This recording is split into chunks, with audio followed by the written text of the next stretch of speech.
Okay, ladies and gentlemen, my name is Clay Marshall. I live in the great city of Temple, Texas.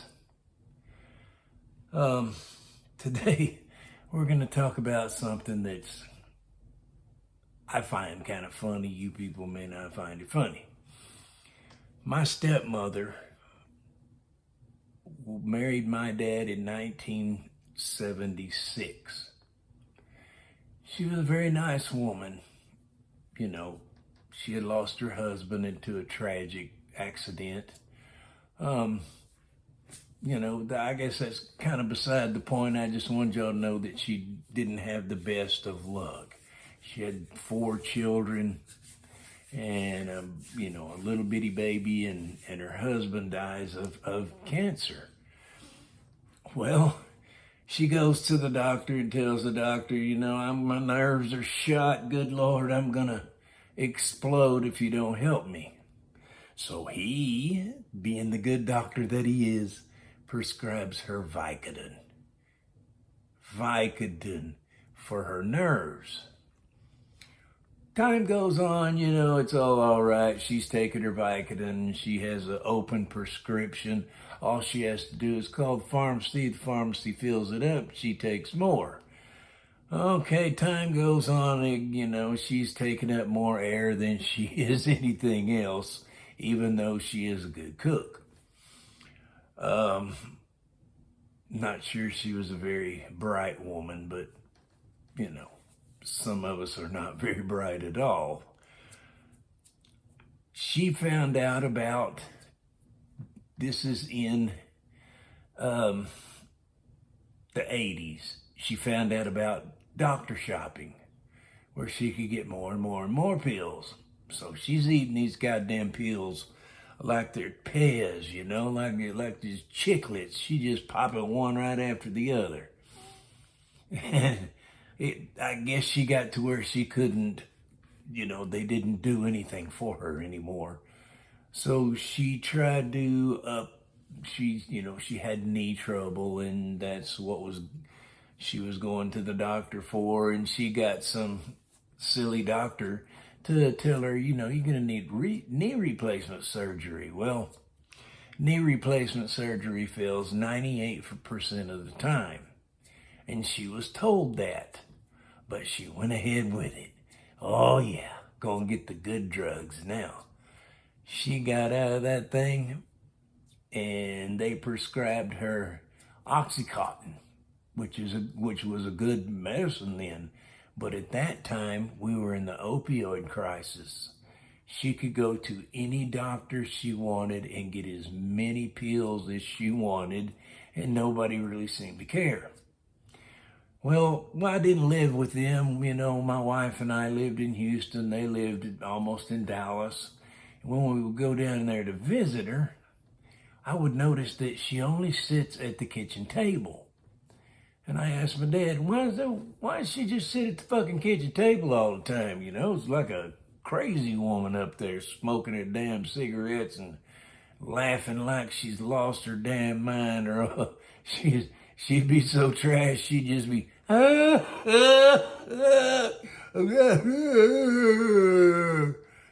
she's drooling out the side of her mouth, and she goes, OJT, which was my father's name, is happening again.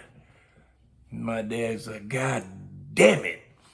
She didn't shit her pants because of the amount of opioids she was taking.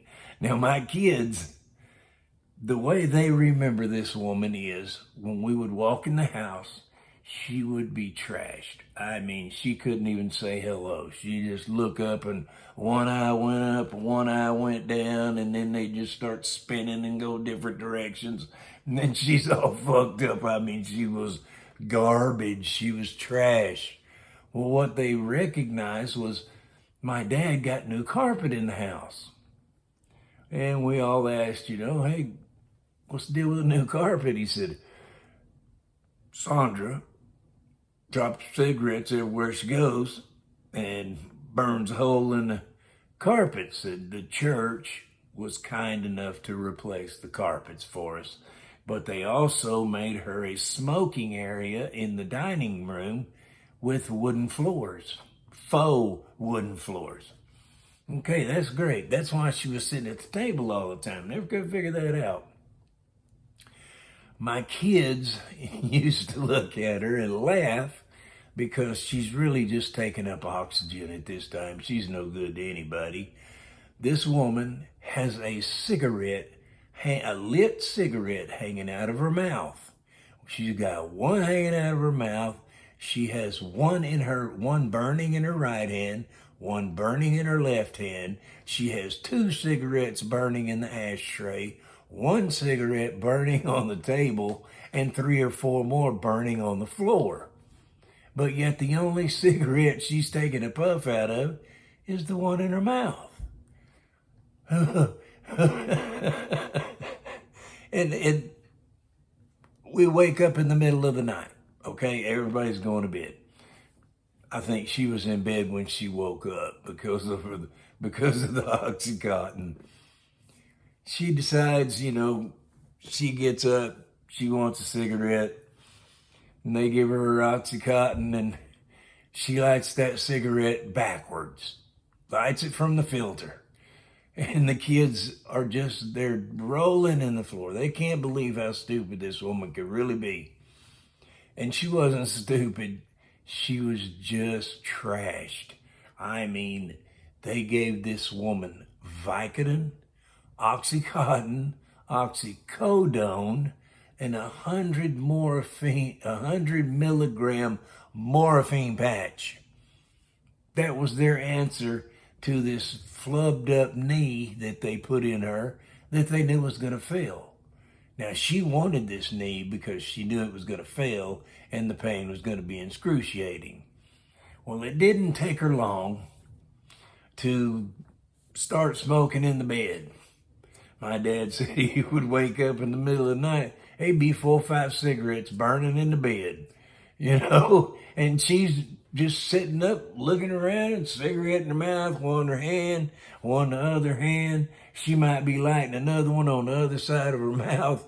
There's 2 or 3 burning in the bed and 2 or 3 burning on the floor. Now, I don't know about you guys, but my dad should have put his foot down and said, no, either no more drugs or no more cigarettes. He didn't do either one. He just complained. That's all he ever did was complain. But you gotta remember, my dad was as drunk as she was high. So I don't know what to tell you about that. But she was, her opioid addiction had taken her over, and it was taking her life. She was in the hospital. Overnight was her best bet. That was about all they were giving her. Well, my sister's husband, who is the Baptist preacher, now they live in a small town, small area. This guy was the preacher of all preachers. Jesus sent this man to preach to them as far as these people were concerned. Well, he's sitting he lives not too far from my in-laws, from my parents' house, and he starts drinking wine. Now, see, it's okay to drink wine because the Bible says you can partake of the wine. It just says don't linger at the wine too long. So he didn't. He did not linger at the wine too long, but he lingered long enough. He decided he would go down because nobody was home, and steal one of them Oxycontins from my stepmother. What he didn't understand was he had stolen an 80 milligram Oxycontin. Now, there's 2 things you don't do in this world. Get drunk and take an 80 milligram Oxycontin. It's a death sentence. And it cost him his life, which is a sad, tragic thing, because he was so full of life and so full of energy. And I often heard him say, if God comes to call, I'm ready. Well, I hope to God he was ready that night, because God came to call.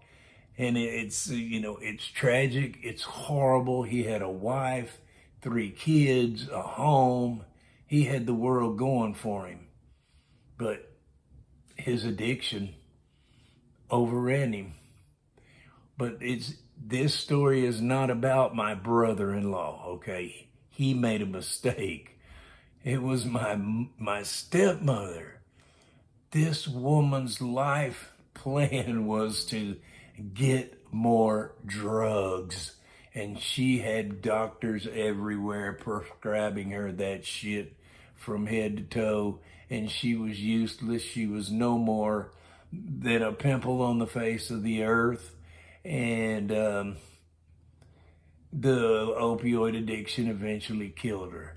So, if you decide you want to be an opioid freak, I suggest you not. But if you do, when your grandkids come over, put a cigarette in each ear, one in each nose, one in the corner of your mouth, one in each hand, burn a couple on the floor, put some more in the ashtray that are burning. Sure keeps the kids entertained. I find it very sad. I still find it very sad.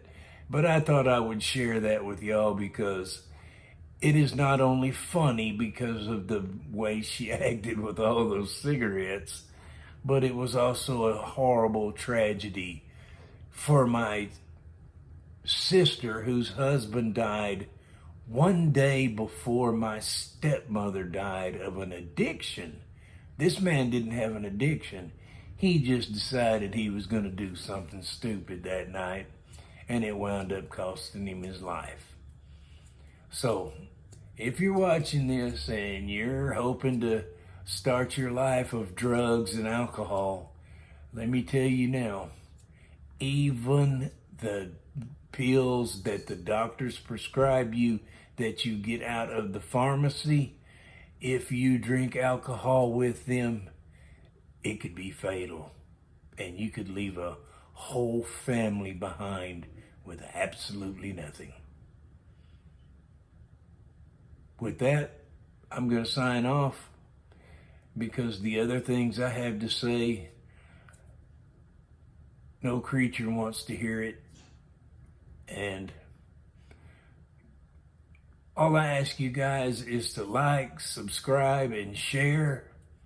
It will sure help my channel. I'm just getting started. I'm going to tell more stories like this. I have 1,000,000 stories to tell. I'm 66 years old, and I've done more things than most of you guys have done in your whole lifetime. So I have a lot of stories to tell. I'd like to tell them. And yeah, we'll say goodbye to y'all today. And hopefully I'll have another post up tomorrow. Thank you very much.